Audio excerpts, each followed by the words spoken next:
everybody. I am Raquel Machín, and this is Before Birth, Antes de Nacer. Welcome to this channel, where we are going to talk about our pre-birth experiences, our pre-birth existence. Always.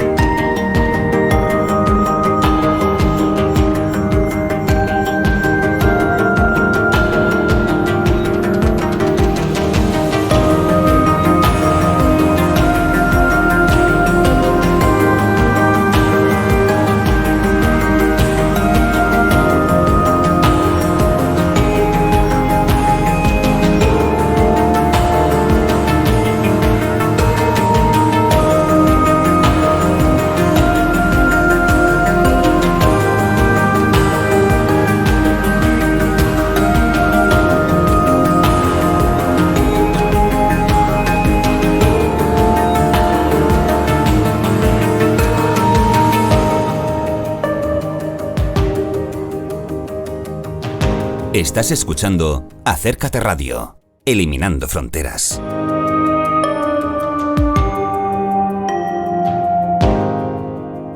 Hello everybody. Today I have the immense honor of speaking with an author whose work has marked the turning point in the exploration of prenatal consciousness and the soul's purpose. Robert Schwartz is known for his profound research into the concept of soul plans before birth, a perspective that invites us to view life through a transformative and deeply spiritual lens. In his first book, Your Soul's Plan, Schwartz guides us through moving stories of individuals who discover how their greatest challenges were chosen before birth, with the purpose of fostering spiritual growth and the evolution of the soul.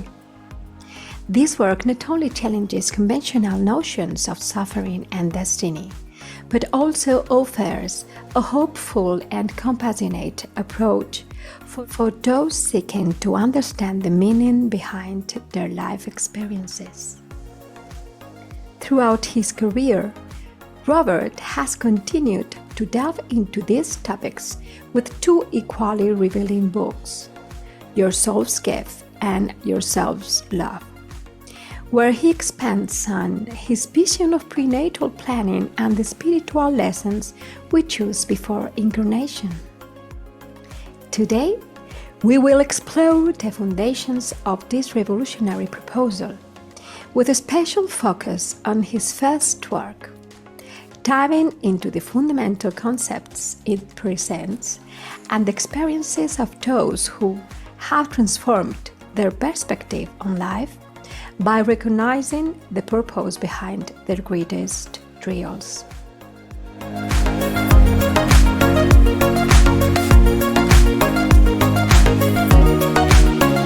Welcome to Before Birth.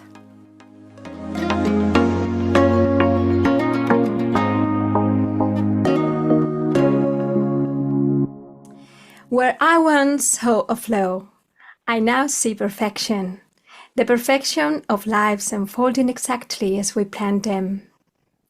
This unfolding is evident not only in the challenges, but also in the seemingly most insignificant aspects of life. Every leaf that falls from a tree, every blade of grass that sways in the wind. Nothing happens by chance, and everything is part of the divine order. Always. Today we have with us the author of these words, which belong to the book Your Soul's Plan. Welcome, dear Robert Schwartz. It's a pleasure to have you with us today. Thank you, Raquel. Pleasure to be with you. Today we will talk almost exclusively about the teachings of this first book, which had a great impact worldwide. And however, as all our listeners can imagine, since its publication in 2009, Robert's research and writings have continued to evolve. It would be a true pleasure to have him join us in future programs. Would you like to return? I would love to return. Okay, but now let's return to the present moment and start with the questions we have for today. What led you to research prenatal planning, and how did the idea of writing your soul's plan come about? So what happened for me back in the year 2003, I was actually self-employed as a marketing and communications consultant, basically doing different kinds of corporate writing. I did not like this work at all. It was deeply unfulfilling. And perhaps more to the point, I had this nagging sense that I had come to Earth to do something else that I wasn't doing. But I didn't know what it was, and I didn't know how to figure out what it was. And then basically in 2003, the universe staged an intervention and made it quite clear to me. The first thing that happened, I went to see a psychic medium. Now, in my mind, I was doing this just to get career guidance. I knew that I wanted to leave the corporate world, but I didn't know what else to do. But the session went in a very different way than what I had expected. So as we started talking, she said to me, "Your spirit guides are here." And I said, "What is a spirit guide?" I'd never even heard the term before. So she explained that, and then she said, "Your guides want to talk directly with you," and she started to channel them. And the first thing they said right out of the box was, "You planned your life, including your biggest challenges, before you were born." And I just shook my head and I said, "Well, why in the world would I have done that?" And they said, "You did this for purposes of spiritual growth." Then they launched into this lengthy monologue in which they went through my challenges one by one and told me why I had planned them. What was really impressive about this is that I hadn't told the medium anything about myself, nor did I tell the guides anything during the session. So they knew everything about me without me saying anything. Well, as you can imagine, that blew my mind wide open. Then shortly after that, I was introduced to a woman who has the ability to go into trance and channel her soul. And I spent about 15 hours over 5 sessions talking directly with her soul, her higher self. And her soul explained to me how we plan our lives, including our biggest challenges, before we're born. And that 15 hours of channeling really served as the foundation for all 3 books that I went on to write. And then the most powerful experience of all, I had this experience where just a few weeks after the session with the medium, I was walking down the sidewalk in the middle of the afternoon. And I had this experience in which all of a sudden, every time I saw another person, I felt just overwhelming, divine, unconditional love for that person. This was a transcendent love. It was so far beyond human love, I don't even know how to put it into words. So I call it divine and transcendent. That's as good as I can do. But it was so pure and so strong and overwhelming. And I felt this for every single person I saw. And all the people I was seeing on the street were strangers. So it wasn't a personal love in any way. And as this was happening, you could say that I was caused to know that we as souls are made literally from the energy of unconditional love. I got that message loud and clear. What I didn't know was why this was happening at that time. That became clear a couple of years later. At that point, I had looked at a number of pre-birth plans for my first book, Your Soul's Plan, or El Plan de tu Alma in Spanish. And every single pre-birth plan was based on total unconditional love for every person involved. And then I realized, that experience 2 years ago walking down the street, that was gifted to me so that when I found this result in the research, I would know that it was true. But basically, that's a long answer to your question.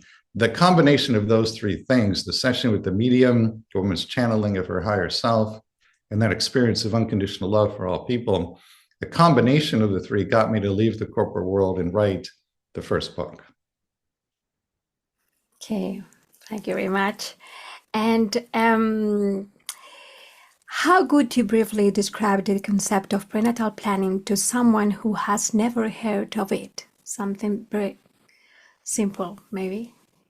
Well, the first thing to know, just so that the concept of pre-birth planning makes sense, is that you're not really a human being. You appear to be, and that's a role that you're playing in this lifetime. But who you really are and who everybody really is an infinite, eternal, non-physical being, a non-physical soul. So as I understand it, before we come into body, we get together with the people who are going to be in the upcoming lifetime. We talk about what we want to learn, what we want to teach each other, and then we basically write a script. It's like writing a play. We're going to do this, we're going to say that, this will happen, that will happen, and this will teach us the lessons we would like to learn. So you get together with all these people. They're part of what's called your soul group, which is a collection of souls at the same evolutionary stage. And you and your soul group have many, many lifetimes together. You play every conceivable role for each other. None of the roles are considered good or bad or better or worse than the others.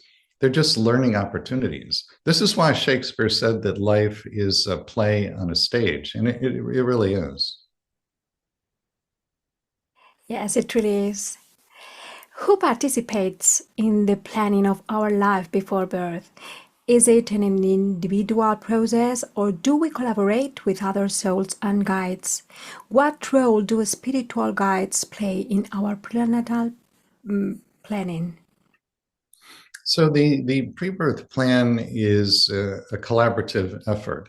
And again, it's you and the others from your soul group who are going to be in the upcoming lifetime together. So that would be those who will be your parents, those who will be your children, your romantic partners, all the significant roles, and a lot of the ones that we would consider to be insignificant as well. They're not so insignificant from the other side. The pre-birth planning is assisted by spirit guides and also by ascended masters, highly evolved beings, and also God or Source. All of these contribute to the pre-birth planning process.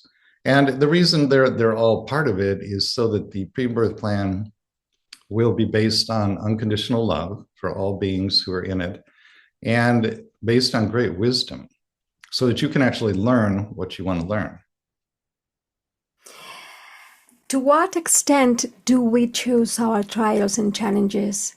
Is there room for free will, or is everything predestinated? Can we change our life plan once we are here? So when we talk about having a pre-birth plan, it's important to understand there isn't just one pre-birth plan, there are actually many. My wife, Liesel, is a channel. She channels a collective consciousness, a group consciousness that we affectionately call the beings of light, or the BOL for short. The way the beings of light have explained this to us, they say, imagine you have a stack of sheets of paper in front of you. Each sheet in the stack is a complete set of pre-birth plans. So every person has their own stack of sheets of paper. Now the plans, the different sheets, vary according to vibration. The sheets at the top of the stack are the highest vibrational pre-birth plans. That's where most of the learning is done through love, peace, and joy, not so much through pain and suffering. Sheets at the bottom of the stack are the opposite. Those are the lowest vibrational pre-birth plans. That's where most of the learning is done through pain and suffering, and not so much through love, peace, and joy. So you've got your own stack. Everybody does. What you want, of course, is to be on the sheet that's as high in the stack as you can get to. How do you do that? Well, basically by being the most loving person you can be. You raise your vibration, you move up in your individual stack of sheets of paper, and you get to a higher vibrational pre-birth plan. How do you raise your vibration? Well, there are a lot of ways to do that. The most simple way, not necessarily the easiest, but the most simple, I think, is anytime you have to make a decision, ask yourself, what would love with the capital L do now?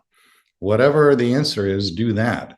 If you just keep doing that again and again and again, your vibration will skyrocket. You'll move up in that stack of sheets of paper, and you'll have essentially the life of your dreams. Okay. When I was reading your book, I felt that maybe some people could think that some situations could be very difficult, no? Why would a soul choose to experience something as difficult as a severe illness, addiction, or the loss of a loved one? There are many, many reasons for planning these kinds of very painful challenges. A lot of the reason on the soul level has to do with something I call divine virtues. So a divine virtue is a quality that is important to your soul. When I researched people's pre-birth plans, I was able to, with the assistance of mediums and channels, hear the conversations that had taken place in the pre-birth planning sessions. And when big challenges were being planned, like the ones you just described, a lot of the conversation was around divine virtues. In other words, souls were saying to each other, I would like to cultivate greater compassion or unconditional love, patience, empathy, faith, trust, whatever it might be. Over a period of years, I put together a list of the virtues that came up the most often in these pre-birth planning sessions. I think there are now 28 in the list, if I remember correctly. And by the way, if anybody wants to see the list, I'm happy to send that to them. Just go to my website, yoursoulsplan.com, go to the contact form, write to me, ask for the list. I'll be happy to send it to you. Coming back to your question. So from a pre-birth planning perspective, these very painful experiences are intended to provide both the opportunity and the motivation to cultivate the virtues. So let's take an example to make it more clear. A very common pre-birth plan would be that you want to deepen in compassion. If that's your pre-birth intention, there's a pretty good chance that you would choose to incarnate in a nuclear family that will treat you with a profound lack of compassion. This is what's called a learning through opposites life plan. Again, the absence of compassion in the external environment is intended to drive you within, where your soul hopes over time you'll cultivate self-compassion. And then the second half of the plan is to take the self-compassion, or whatever virtue you're working on, and turn it outward in some form of service to others. That's one of the main reasons why very difficult experiences are planned. And I think we can talk about the karma, because in some ancient spiritual traditions, we are going to find this term as something very hard, karma, no? But how does prenatal planning relate to karma? Is karma a way to repaying debts from past lives, or is it a method for learning new lessons? So we typically think in our world of karma as a punishment, and that is not at all what I have seen in my research. What I found in the research for the 3 books is that karma is a balancing of unbalanced energies, and it's not something that some being or counsel external to you inflicts on you or says that you have to do. You choose it yourself. So you have a life review at the end of each incarnation.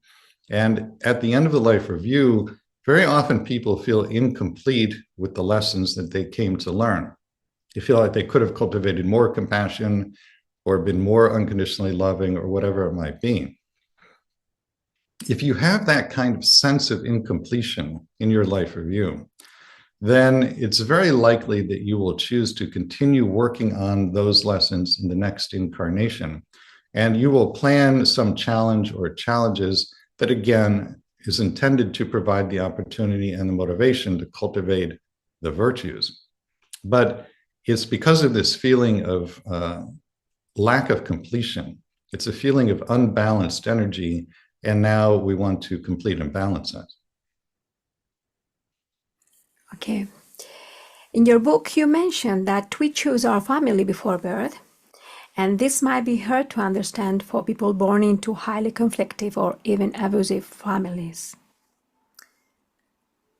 How can you explain this point? Bueno, it's something similar that you have been explaining before, no? Something that it's maybe we are in this family to create that compassion, no? Maybe it's the same that you have said before?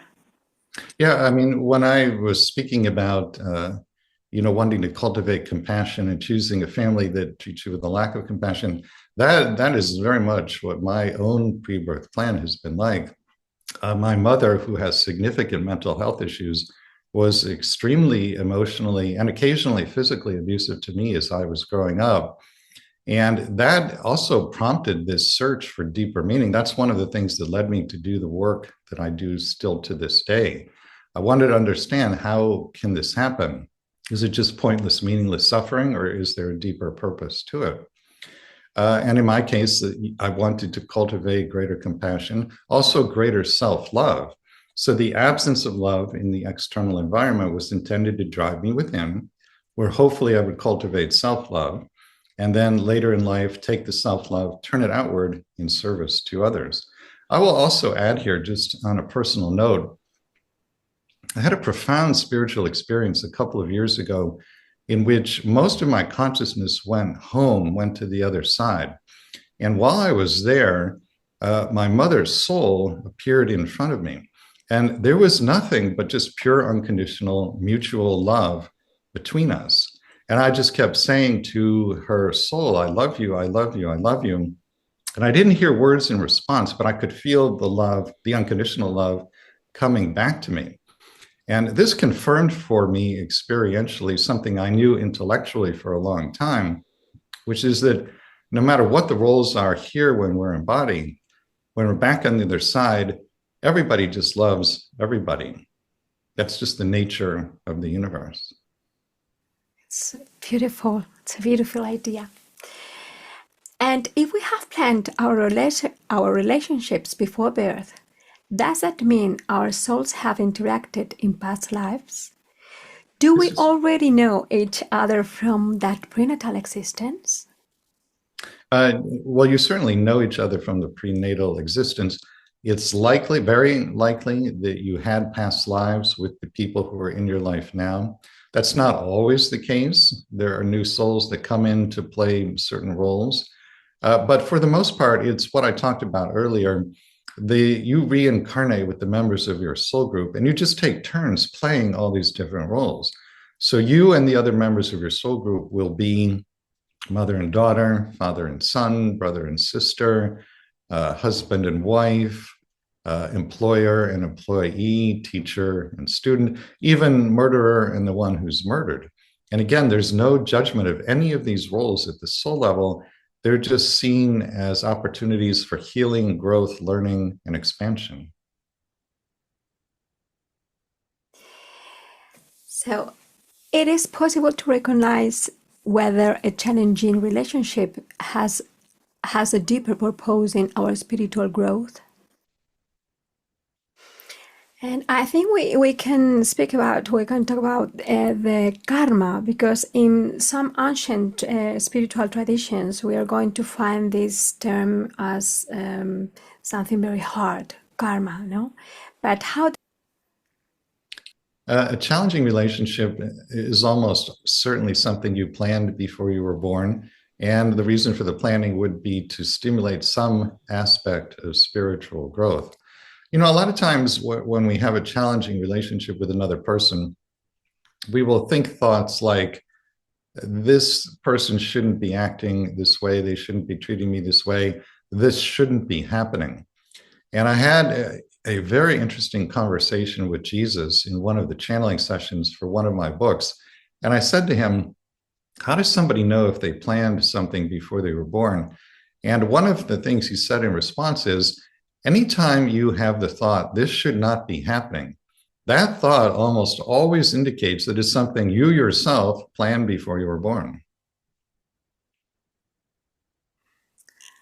Okay, well, Jesus, I was surprised. Okay. Many people may wonder, if I planned this, why don't I remember it? Why do we forget our life plan when we are born? That's a very good question. There are a number of reasons for that. The main one, in my opinion, is that when you forget the life plan, and more generally forget that you are an eternal soul, a non-physical being, you forget that there's life on the other side, so to speak. That makes it seem like Earth life is all there is. And when it appears that Earth life is all there is, that makes Earth life and everything that's happening here seem very, very serious. And because it seems so serious, the things that happen generate intense emotions in people. A lot of the learning in the Earth School comes through the experience of intense emotion, and in particular, learning how to work skillfully with your own intense emotions. So if you remembered the life plan, you would be very much aware that life is nothing more than a play on a stage. And if you really, really knew that, it would make you realize that what's happening here is actually not nearly as serious as it appears to be. Therefore, the intensity of the emotions that you experience would be diffused, and then you would be deprived of that learning opportunity that I just talked about. Mm-hmm. Are there any signs or clues that can help us remember our life's purpose? So I'm going to talk here about things that are not challenges for a moment. In terms of life purpose, the things to look for are number one, joy. What activities are just inherently joyful for you? There's something there that's part of your pre-birth plan. Second thing to look for is excitement. Which activities generate excitement for you? Those activities have something to do in your pre-birth plan. Another thing to look for, probably for everybody who will hear this conversation, there's at least one activity, if not several, that when you do it, it will seem to you like only a very short time has gone by, maybe 10 minutes. But when you look at the clock, it's 2 hours later. Any activity that creates that kind of time distortion like that, there's something there that's part of your pre-birth plan. Okay. Are there tools or techniques that can help us access memories of our prenatal planning? Well, there is, and that's the focus of my work as a hypnotist. So I specialize in something called a between-life soul regression, or BLSR for short. This is a form of hypnosis. It's a long session. It takes, if it's done in one language, it takes about 2 hours to go through the process. With translation, it takes about 3. And you start out with certain preliminary steps to relax physically and mentally. And then I guide the person or the group, if it's a group, into a past life. It's almost always the past life that had a big impact on the plans for the current lifetime. You experience several different scenes in the past life, the last of which is the death scene. You experience the death in the past life, you leave the body, you cross back over to the other side, which is actually a very gentle and easy process. And then when you get back to the other side, usually a spirit guide will greet you. The guide will tell you why you were shown that particular past life, what's important to know about it, how it's related to the plan for the current lifetime. And then the guide will take you to what is called your council of elders. The council consists of the very wise, loving, and highly evolved beings who oversee your personal evolution. So these beings know everything about you. And when you get to your council, you can ask literally any question you have about your life or any other subject. And if it's for your highest good, the council will provide an answer. Most people ask questions that fall into certain categories like, what did I plan? Why did I make those plans? How am I doing in terms of fulfilling my plans? And how can I better fulfill my plans? And they're very happy to answer those questions. So in my view, that the between life soul regression is the most powerful way to find out what you planned. Okay, I would like you to share with us an upcoming event that will take place in April so that our listeners who wish to can participate. Yeah, on April 6th, I will be doing a group online between life soul regression in both English and in Spanish. So you'll be offering the link to them. Yes. If you just click on that link, you'll go to a page that has all the details about this.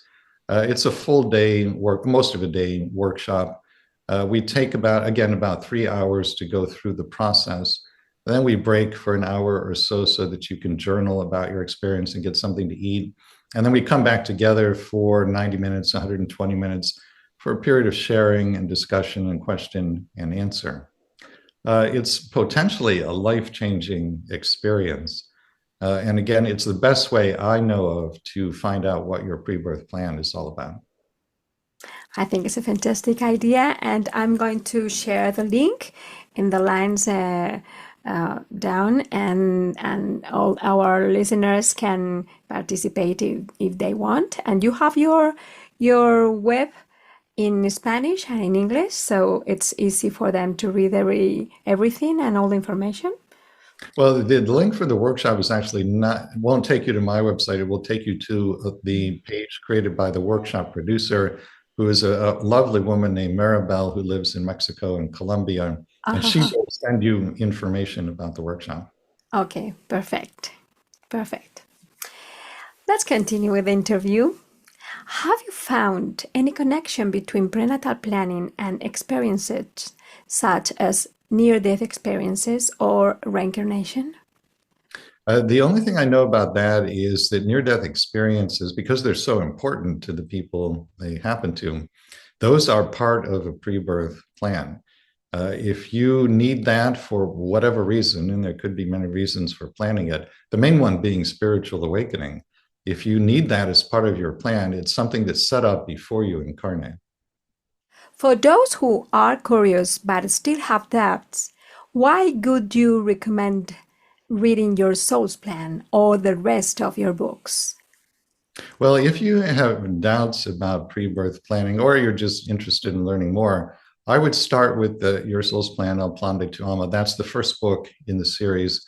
And it covers challenges that are relatively easy to accept that somebody would plan.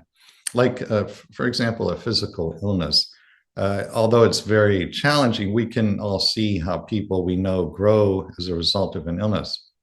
Then in the second book, The Gift of Your Soul, El Don de Tu Alma, that covers much more challenging, in some cases, much more challenging sorts of experiences that it would be harder to understand why a soul planned them.